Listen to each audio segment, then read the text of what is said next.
Welcome to Prema's cookery corner. Friends, ఎలా ఉన్నారు?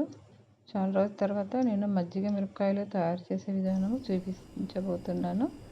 ఇవి తినడానికి చాలా టేస్టీగా ఉంటుంది. ఈ ఎండాకాలంలో చేసుకుంటే చాలా రోజులు నిల్వ ఉంటుంది. దీనికోసము ఫ్రెష్ గ్రీన్ చిల్లీస్ తీసుకోవాలి. నేను ఒక హాఫ్ కేజీ తీసుకొచ్చాను. బాగా కడిగి కొద్దిసేపు తడి లేకుండా ఆరబెట్టాలి.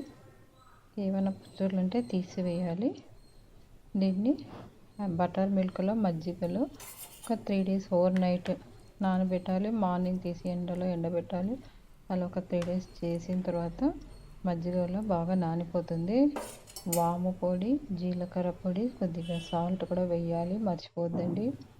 తర్వాత 3 days తర్వాత ఈ విధంగా ఎండి కరకరలాడుతూ టేస్టీగా కనిపిస్తూ ఉంటాయి. చూడండి, ఈ కలర్ రావాలి. ఒక 3-4 days బాగా ఎండబెట్టండి. ఎండిన తర్వాత మనము ఒక ప్లాస్టిక్ కంటైనర్లో కానీ ఏదైనా ఒక ఎయిర్ టైట్ కంటైనర్లో స్టోర్ చేసుకోవాలి. చూడండి, మనం ఇట్లా షేక్ చేస్తే కరకరలాడాలి. తర్వాత డీప్ ఫ్రైకి సరిపోయినంత ఆయిల్ వేసి లో ఫ్లేమ్లో జస్ట్ 2 minutes వేయించుకోవాలి. వేయించుకున్న తర్వాత ఈ విధంగా మంచి స్మెల్ కూడా వస్తుందండి, వామ్ వేసాం కాబట్టి. థ్యాంక్ యూ ఫర్ వాచింగ్ అండి. This is our balcony garden. ఇది కూడా ఒక ఛానల్, యూట్యూబ్ ఛానల్ ఉంది, చూడండి.